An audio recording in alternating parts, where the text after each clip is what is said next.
Hey, it's Gerald from Lakers Fast Break. Anchor is the easiest way to make your next podcast. It's absolutely free, and their creation tools will allow you to record and edit your show right from your phone or your home computer. Anchor will then distribute your podcast for you so it can be heard on great podcast outlets like Spotify, Apple Podcasts, Radio Public, Google Podcasts, and many more. You can even make money from your podcast with no minimum listenership.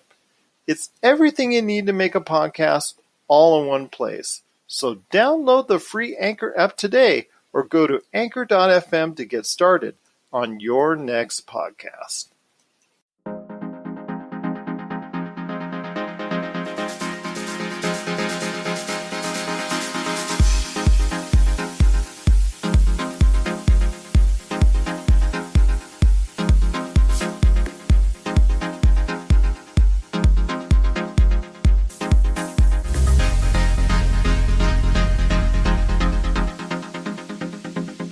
All right, and we're back with another episode of the Lakers Fast Break podcast. It's Gerald Glassford coming right back at you here from Lakers Fast Break, Pop Culture Cosmos, Inside Sports Fantasy Football, and Game Source. We truly appreciate everyone out there listening to all of our great shows. Well, I'll tell you what, it is getting closer and closer to a big announcement by the NBA as they go ahead and formulate a plan to come back onto the court. Looks like more and more, to the chagrin of everybody here in Las Vegas, that is going to be in Orlando, in the Disney ESPN Wide World of Sports area and the complex that they have there. So everybody's gearing towards it. Everybody's looking towards the announcement. Probably going to happen as far as the season taking place mid to late July. I'm going to say late July just because be on the safe side or whatnot, but it looks more and more like it's heading in that direction. And here today to talk with me about that and some other topics as well. Just so glad to have him back once again. You got to check out his work from not only the Stepien.com, but Prospective Insight if you can as well. He just puts out some great stuff. And on top of that, he and his brother talk, argue. Also as well, they just have a great conversation and a great rapport with each other. But you know how brothers are. Each and every time that they have on their new podcast called Viseland with an S. That's Viseland with an S right there. V-I-S, not V-I-C. Don't Vice does good stuff, but no, this is Viseland. Now it's available on Apple Podcasts, Spotify, YouTube, and so much more. It is a good man indeed. It's Michael Visenberg. And Mike, just great to have you back on the program. Thanks so much for having me and shouting out Viseland. We're very happy about it. Jason, my brother, and I have been planning this for a very long time, and we finally got it going. Our third episode for the Western Conference All-Time Teams is coming out on Wednesday, and so that would be May 27th. And we're very excited to have that. Thank you so much for shouting it out, and it's great to be back on Lakers Fast Break. Well, thank you, my friend, as well. But he hasn't disowned you yet after your arguments on the Eastern Conference teams yet. No, okay. He surprisingly has not, and we have many more to come. And we even have at least one change we made to the Eastern Conference teams that I think people might get kind of a kick out of. So, I saved that for the end. But our Western Conference teams sure to have a lot of debate there, and we'd love to hear about it. Hopefully you can check out Viseland. We did an episode on the Eastern Conference All-Time Teams, and then we did the worst ever NBA All-Stars in our opinion, and we have more ideas to come and hopefully some fun guests in the future. And that was quite a list, by the way, so you got to check that out. First of all, if you're not sure where to go, the best place to go is on Twitter at NBA Draft Mikey V. That's at NBA Draft Mikey V, because he will retweet all the time exactly where you can find the show. His brother also will help as well. You can get his Twitter at J Visenberg. So either which way, they will help direct you to these programs. Remember, it's Viseland with an S, Viseland, Viseland.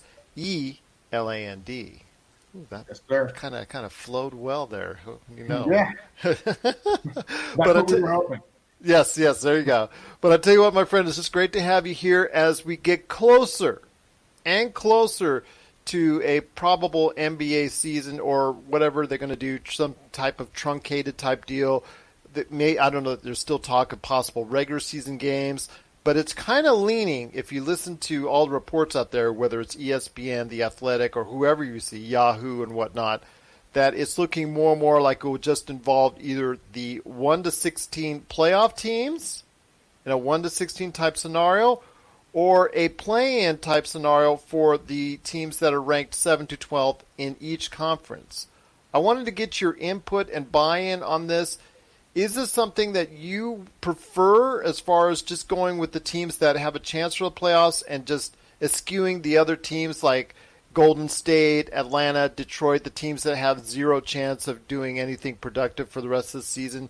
Do you think that this is the way to go? And which playoff format would you be more interested in as an NBA fan? Yeah, certainly unprecedented times. So if they wanted a chance to do something a little different, I think this is the chance to do it.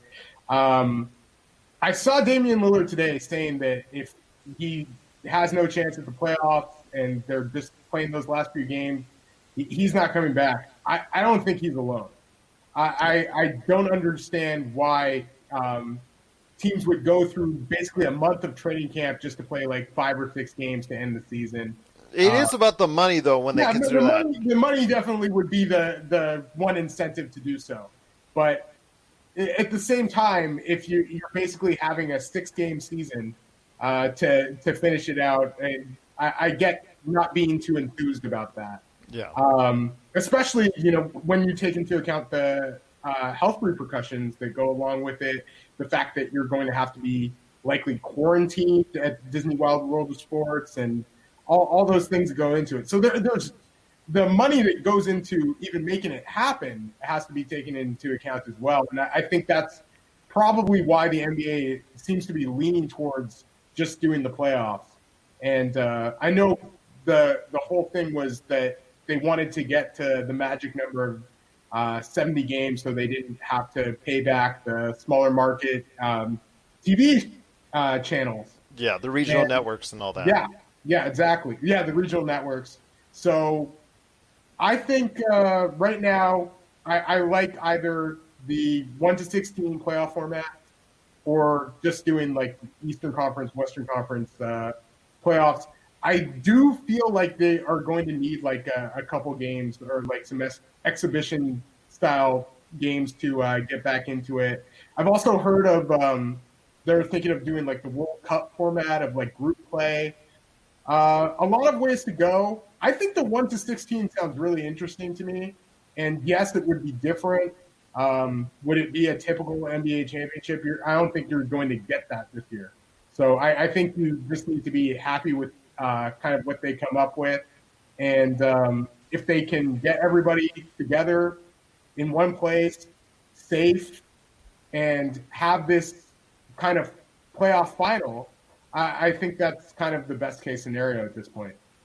Well, it's funny because first off, I think anything over 60 games, because they played all these teams have played over 60 games, so pretty much Absolutely. You've played about 70-80% of the season already. So, if you were tried something entirely different, that would basically wash out any success that all these teams, especially at the higher end of the conferences, had. That would be kind of unfair to me. Yeah, I speak as a Lakers fan, of course, but even if it was like for the Clippers, for the Bucks, for anyone else out there that had a really successful season, you've played the majority of the season. It's not like you only played 20 games, you were done. You played the majority of the season, so at least that should come into play. But I'm also thinking as well, you talked about the quarantine aspect, which is correct, because, in the state of Florida, they still have the lockdown. Anybody flying in could still be under quarantine for a period of time. But I could just imagine the Lopez brothers being in Orlando, especially even if Brook Lopez is in his home on the facility that he has in Orlando, or being quarantined with the rest of the players, and being so close to 4 different Magic Kingdoms, 4 different Disney parks in Disney World, and yet not being able to go there this time. It'd be torture for them. It'd be torture. Absolutely. Like that's just something I think about. Like, these are NBA players. you know that they're having fun once their job is done. Like, Yeah. you know, they want to go out. They want their families there. Are their families going to be quarantined? Like, there are a lot of logistical issues that you have to think about for this whole thing to work. And then having the 30 teams there with 14 of the teams knowing that, you know, there's enough of a cushion right now where I don't think the ninth seed is going to make it over the eighth seed in either conference. No. So, yeah, like, are they really going there just the money is one thing, but I think at this point, people are looking at the safety repercussions, and it may not be worth it. So, Exactly. Yeah, I think just the at least they're thinking about it, and I know that they're going to be very safety conscious. They're going to take the money to make sure that testing is readily available, and I think they're going to do their best. But yeah, it's quite an undertaking. It's quite an undertaking indeed, and you're right. And I agree with Damian Lillard. If he doesn't have a chance to play in a play-in tournament, there's really no incentive for him to just go there and play out the string. Yeah, I understand that they would have to pay the money back to regional networks, but at this point in time, health and also the fact that you want to get this thing done before Labor Day because, God forbid, they would want to go ahead and compete against the NFL. Yeah. I mean, you could just do alternate days against what the NFL schedule is. It's not like the NFL plays every single day of the week. But, Exactly. Okay, I'm not going to get into that as far as, okay, because it seems like everybody's so fearful of going against the NFL. Yeah. Then why would you do it on a Sunday at 1 o'clock? Okay, that's another thing aside. They want to go ahead and speed this up. They want to go ahead and do it in the shortest amount of time with the maximum amount of impact. I get that as far as the ratings are concerned because this is their chance to go ahead and try and gain back some of these lost viewers that they've had over the past 12 months, even with the tragedies that happened and the high ratings for some of the Lakers games. I know for a fact overall that viewing is down for the NBA at this point in time because younger audiences primarily are going to other things, streaming and doing other things outside of going ahead and watching NBA. And this is something that all pro sports has to deal with because, as you and I both are seeing, people are just tuning out sports and going into other things. Yeah. Well, and I just think with the fact that people now are staying more at their home and kind of the world has changed, I wonder what the repercussions of that will be. And then the other thing with you saying that, Las Vegas is disappointed that they're likely not going to have the NBA. Well, I don't think anybody's going to be able to go. I think it's just a prestige. With us here absolutely. in Vegas, it's a prestige thing. It's kind of thing like, Yeah. You want to hold a convention? You Yeah. come here. Yeah. And July in Las Vegas is usually like basketball time. Yes. Like, that would be the other thing that would be kind of fitting with it being there. But yeah, if they have the ability to, have that kind of enclosed facility and, it work, whatever works for them. And just in terms of playoff formats, I'm really interested to see what happens. I think the 1-16 is intriguing. Yeah. And I just am on the edge of my seat to see what they finally decide to do once they have the board of directors meeting. If I was a betting man, and I should be here in Vegas a little bit more often than I do, I would probably say that the betting line is probably 1-16. I think you're right. And the ratings right now, I mean, NASCAR came back originally, last weekend to some really high ratings. I know this golf tournament or the golf charity thing that Tiger and Phil with Tom Brady and Peyton Manning that they just did, that garnered high ratings. So anything that's coming out right now is going to get at least a good spotlight initially. So they have to be very wary of that as far as the NBA is concerned. So at least initially they're going to get a lot of eyes. It's whether they can sustain it by providing something very interesting. And some of the matchups, like you've already seen and what's already been talked about, if it were to go to a 1-16 scenario, could be very interesting, not only for the Lakers but some other teams as well. I mean, we even heard a Lakers-Brooklyn scenario would be right now a 2-15 matchup, which if Kevin Durant and Kyrie Irving were to come back would be very interesting for the league to follow. Absolutely. I have a feeling that Kevin Durant is not coming back.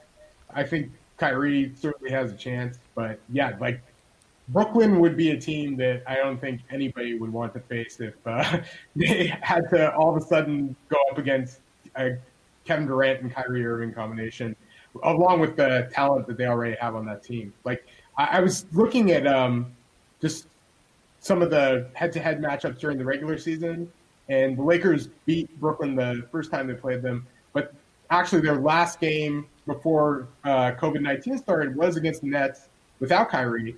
Yep. And they lost that game by 2 points. It would. The other thing I wonder is if they're going to have 7-game series. Like I just wonder if they're not going to possibly shorten the games. I know there's a movement to go for the 7. I think there's a really strong movement for the 7. That's what I heard too. But if you want to possibly speed it up and have the first round be a little bit shorter. Go back to the classic 5 or maybe even 3. Yeah, that's when things could get really interesting. If that's the case, I would actually move in the play-in tournament. Yeah. Be honest with you. If you make the first round shorter, I would add that in to spice it up. Yeah, it's certainly a possibility, and I think I'm looking at some of these matchups, and there could be a few upsets. Not very. I feel like at the top, like once you get to the whole like 116 thing, like that really makes the top advantageous, especially if you're going into a multi-game series. One game, like anything can happen, but I'm sure they're going to do a multi-game series. But yeah, I feel like once you get further into the playoffs, that's when the upsets could really go down. And the thing is, it's on a neutral site, so that could change a lot as far as these teams that really play well at home. Yeah, no, for sure. And then you don't know exactly what these players are doing in the meantime. And I'm sure if you are a professional, you likely were training and trying to go through the regular regimen that you would keep your body in shape.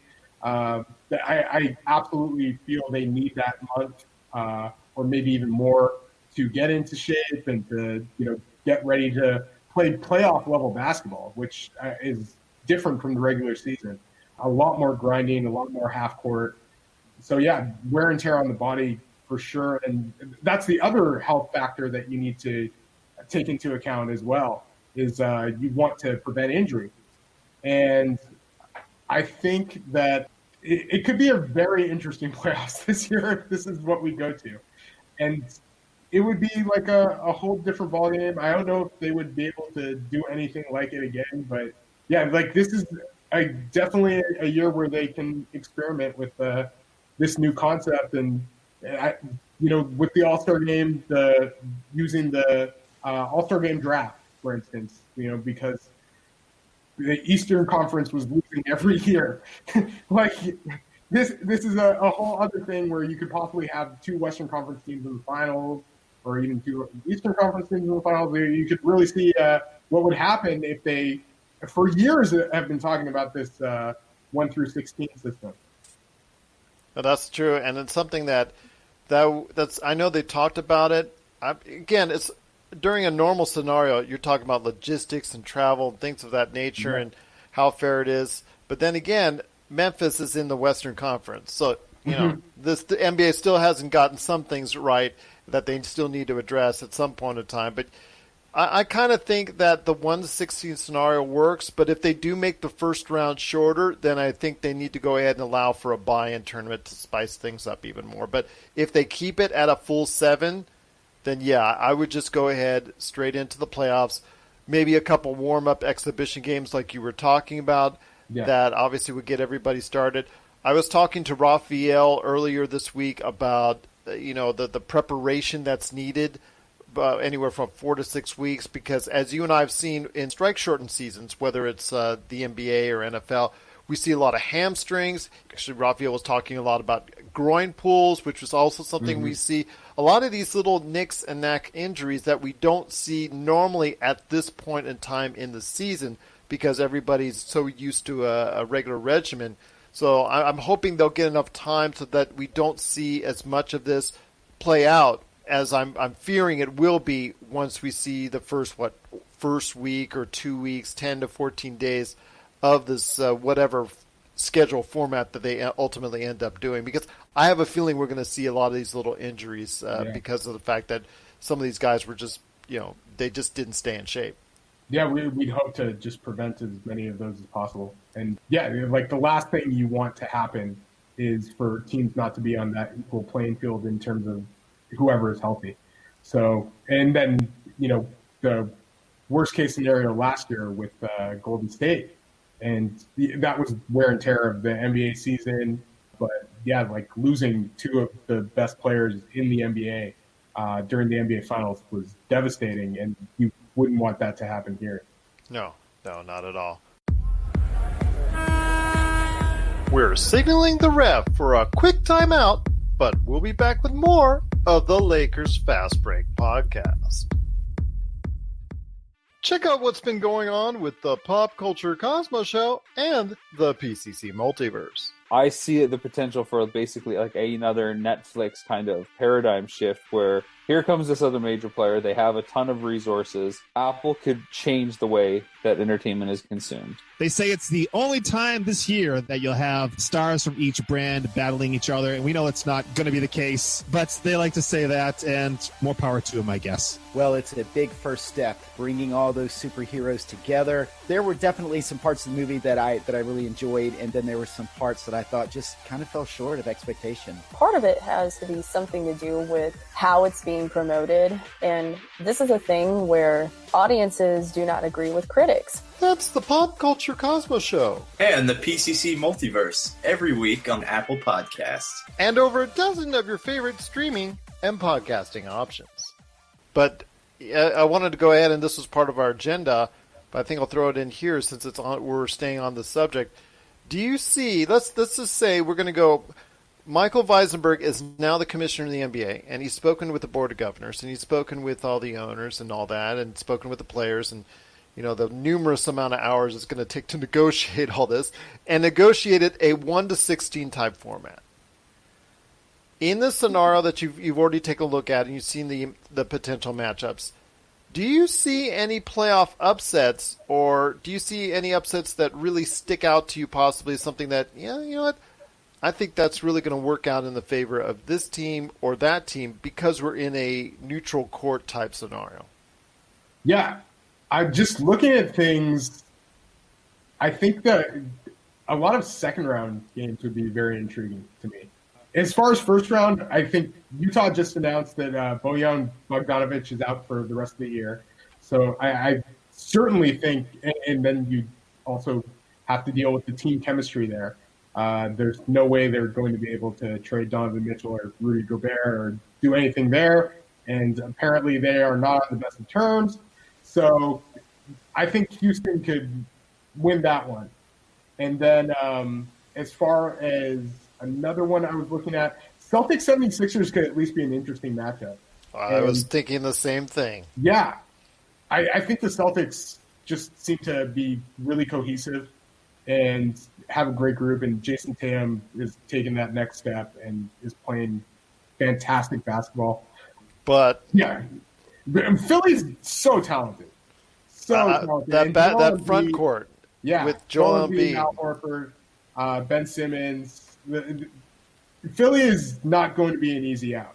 No, I think that actually to me would be where I would point to. You're right on Utah and Houston, but Philadelphia and Boston is a place where I'd look to as well, just because of the sheer size over what Boston can do. So if it gets into an ugly type format, as far as a lot of lower field goal percentage, a lot of shots need to be taken up, a lot of rebounds need to be made, I would probably lean more towards Philadelphia because they have so much more size than what Boston can offer. Yeah, it's just Boston has the shooting. That's the one thing that gives them an advantage in a half-court setting as well.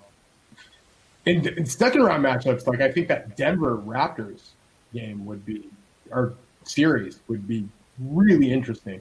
And I got a chance to go to Game 3 of Portland-Denver last year. It was the 4 overtime classic. And oh my God. That was just an awesome game. Incredible, man. NBA fans' dream right there. NBA and fans' Jokic was amazing. Yeah. Jamal Murray, the guards, like Gary Harris's defense. I felt bad though for Jokic because he was so exhausted, and you ask him to make those free throws, and he made one of two, and you could see it on his face. He just had no more energy left. He was like, it was just too many minutes for him. Yeah, and he was still fantastic. He's such a unique, and he's a great player. And that Raptors Denver series would be one that I would love to see in the playoff. Like, getting a chance to see a 7-game series of that is going to be a lot of fun because the Raps are a great team as well, and they have a very deep bench. Pascal Siakam is taking the next step. Kyle Lowry is a hard-nosed playoff competitor. That's a game that I'm looking at and just thinking it would be wonderful to see. The Lakers-Rockets, talk about size versus a different concept as well. I definitely give the advantage to the Lakers and playoff LeBron and playoff Anthony Davis. But they haven't handled it well when they went to that format. In fact, they lost that first game. Houston, I think, debuted it. Yeah, so it's like it may not be the easiest thing in the world if they plan it right. Yeah, well, we'd see how it works because Houston, when they have those 5-out guys, like it's very interesting. If they're hitting shots, then it's very, very difficult to beat them. They can make switches at the drop of a dime. Like, it's a very interesting look. And then you still have James Harden, Russell Westbrook as far as star power goes. And, the defensive versatility, the shooting, the Lakers would need to be on their game for that. And I think the Clippers and the Bucks align, it would be in the semifinals. The Clippers and the Bucks would be the 1-4 if everything was chalk. And that would be almost like what I would think an NBA Finals might be. And that would be like the conference finals, where it was kind of like back in the day when the Western Conference Finals was basically the NBA Finals.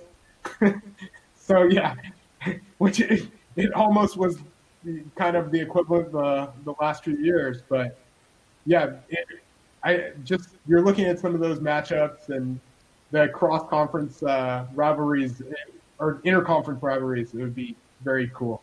And the thing is, if you're talking about a lot of, people say, oh, well, they didn't finish the season as far as the regular season is concerned, so whoever's the world champion would have an asterisk. If you're the Milwaukee Bucks and you would have to beat the Clippers in a semifinal and then the Lakers in a final, you not only do not get an asterisk, you might get an asterisk to say you did better. If it's a 7-game series, you're getting it right. You're a champion. Yes, it's definitely extenuating circumstances, but if they're doing a 7-game series here, I think whoever wins the title is a champion. Absolutely, I agree with you wholeheartedly on that. If it's a little different or fewer games, I get possibly having the asterisk there. But if they're doing a straight up playoffs, I think that's an absolute right. You don't count LeBron's first NBA championship as an asterisk to me. No. And that was during a lockout shortened season. So, yeah. Yeah, and it's funny because, like I said, if you're the Clippers and you would have to face the Bucks and then the Lakers. Yeah. And then the Lakers if you had to face the Bucks and whoever. Yeah, it's just the matchups in this type of scenario are very tantalizing, especially as it gets closer and closer. Then all those questions that we talk about, oh, well, what if this had happened? What if that had happened? A lot of those go away in a 1-16 type format. Yeah, absolutely. And look at Toronto last year even. Beating Philly in 7 games, beating the Bucks in 6 games. The Warriors aren't an easy out. And even with the injuries, that's a team with tons of experience. But, this would be a whole different ballgame if Milwaukee had to possibly face the Clippers or having, a full LA final. Yeah. Unreal. That would blow my mind. And that would blow a lot of people's mind in Southern California. Just like that. That would be really cool to see, I know, for a lot of people. Except for the rest of the country be, very angry about that. But LeBron versus Kawhi. LeBron in a 7-game series. I think they'd eventually chill. And then LA is such a big market in itself. Like, you have that huge market there. And I know that there would be lots of people interested in that series. And the thing is, if it's such a great success, I think it would probably be something that they would consider for the future. Although the travel in a normal scenario, that would be the issue. That's be something maybe hold it back. But people would be so excited if it works out and it pans out in the way that they would like to see it. If it goes to that type of scenario, I don't think we would ever go back if that's the case. And then maybe even, I know this kind of sounds crazy, and I wouldn't want to think about it for local fans who have followed the team all year and everything like along those lines, but having the single location is something that they might think about as well, like making it like a World Cup kind of event and having that maybe multiple locations in like the same kind of area. But you would have to put it in a stadium. I would think you'd have to put it not just an arena. Yeah, it would have to be enormous. It would, for at least like the NBA Finals, so to speak, to make up for that lost revenue to those different places and whatnot. Absolutely. You could do maybe like the Denver Indiana series could still be in an arena format, but to have, like you were talking about, a World Cup format in a 50,000 seat stadium between let's say the Lakers and the Bucks, or the Clippers and the Bucks, or Lakers and Clippers, that type of scenario, that could sell out a 50 seat stadium. Yeah. So there you go.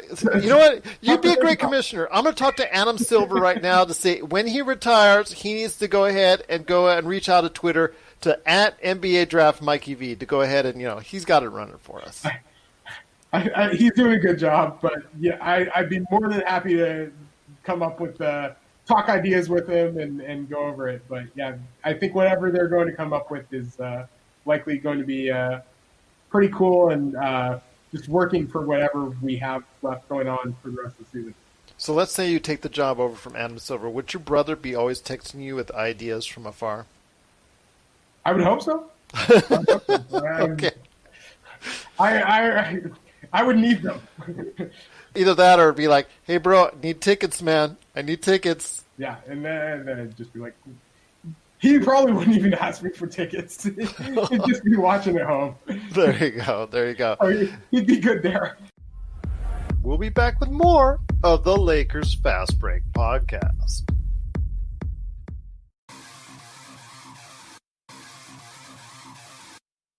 Needing an edge for your fantasy football team?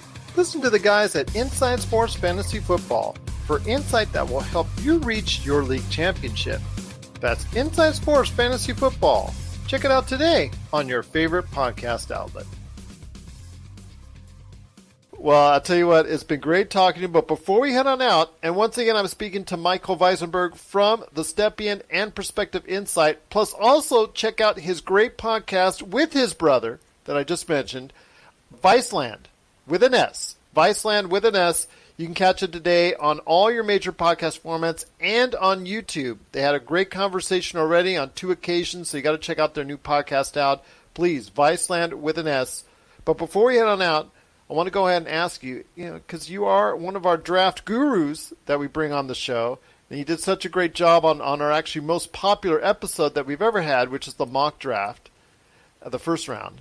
The one where you did so well, and I didn't, unfortunately. But anyways, oh, come on. I had the faces. If people see the YouTube channel, they can see the face. You'd see the faces of everybody when I'm picking. But second round, I did a lot better. But anyways, I wanted to ask you, because the NBA recently announced that the lottery is being moved, and of course, we all know that the draft is being moved back and whatnot. And we're still seeing some minor changes between players that are staying in the draft. And then the UCLA player who said he's going back, he's coming back. So you're seeing a little bit of fluctuation as far as that's concerned. And also the NBA is extending its deadline for players that want to decide whether or not they're going to stay into the draft or not. Is there any real action that you're seeing from all the tape that you're evaluating in your mind, from your mock drafts, from what you're seeing?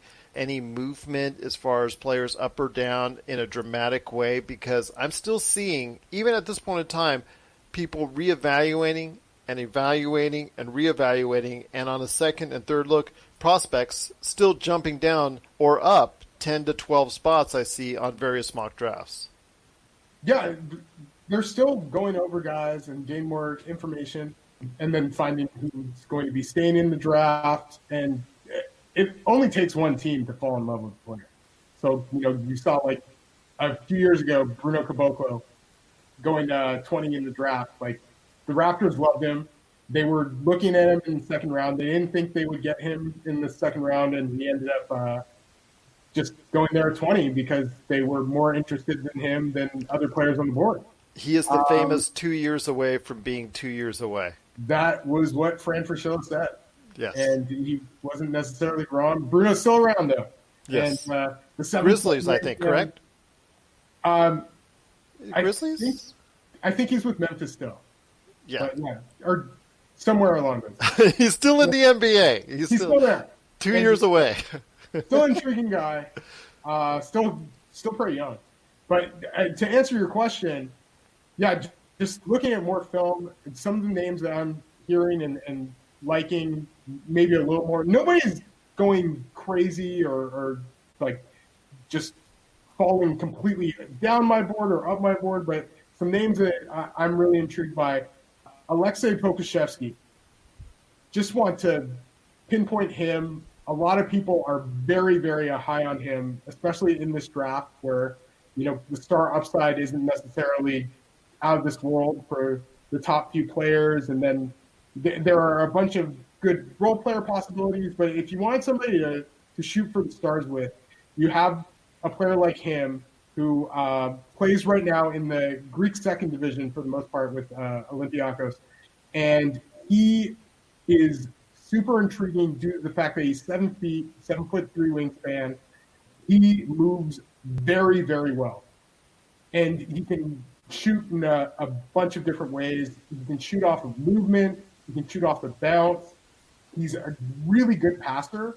So that's another thing that pops with him. And then his defensive awareness and intuition, both things that really stand out with him. A couple other players I was looking at as possible risers. Kira Lewis Jr., who was a point guard for Alabama. Another guy who is very quick, can make passes off of movement, has some shooting potential, and ability to get to the basket. Not the biggest guy, and that's another thing with Pokusevsky as well. They both need to add some weight and some strength, but the tools are there, and they're both very intriguing prospects. And then another role player guy who could possibly – I've seen him late first. I've seen him possibly in the lottery is Patrick Williams out of Florida State. Guy who's probably the youngest college player who will be drafted. He was born in August and had a solid freshman year for Florida State, showed really good defensive tools, showed some potential as a scorer as well, and really good body that you can build off of. Some worries about his movement, but just smart in a lot of other ways, and a lot of things that you can build with in terms of looking at the NBA. Now, as far as guys falling, I'm looking at just the league in general. Some big men might be falling down the draft a little bit. The guys that I was thinking of, maybe like Vernon Carey, Isaiah Stewart, Daniel Turu, Udoka Azubuike. Just the more traditional centers are not the hottest targets right now. Guys who I'm sure can get on NBA teams and will have stints in the league, but probably don't have the highest draft stock at this current juncture. I don't blame you. I think that's something that a lot of teams are seeing out there is the fact that the big man era, I don't want to say it's over, but it is on life support in many different ways. And the way that the big man has to be, I just say, it has to play to be a major contributor. It has changed and evolved. I mean, you could go and be like a Rudy Gobert that's a major defensive force, but at times Rudy Gobert can be played off the court. So because he can't shoot. And the thing is with these big guys now, like you said with Pokusevsky, the reason why he is so enamoring is the fact that he can be somewhere on the floor and be able to provide that type of shooting, possibly. he could very well become the next Dragan Bender, but he does need to. I think he needs to get a little bit more strength. That's Absolutely. something that Yeah. That's something you see. That is, I think one of the biggest things with him is if he's going to be able to play in the NBA right away and give you meaningful minutes. But he's more of a long-term projection kind of guy. But yeah, just the tools are absolutely evident when you watch him play. And that's why he's still either at a good spot or rising up draft boards because he has that potential. Whereas you see someone like Daniel Turu or like you're talking about with Isaiah Stewart, who had such promise and was held in such high regard, is because that they're more traditional big man from an era gone by, and we're seeing the fact that you can really play those guys off the court really quickly. Mm-hmm. And then even with offense, like you're not necessarily running your offense through post-ups anymore because it's not as effective. Yeah, and so.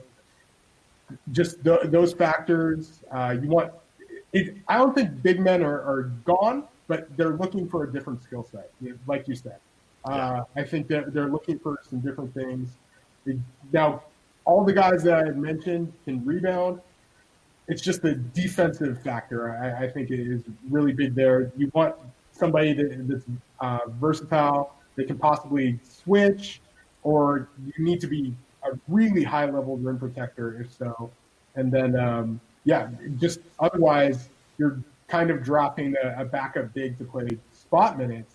And you can usually find that either later in the draft or for a pretty decent value at this point in free agency.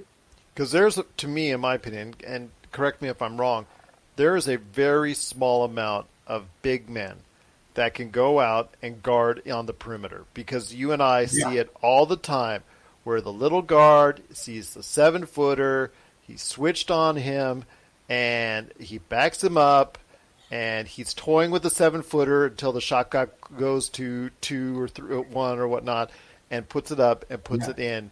And we see this all the time now. Easy look. Yeah, easy look. And it's just even with the more effective bigs like Brook Lopez, Rudy Gobert, we're seeing this as far as them isolating and teams isolating these players because they know they can get them.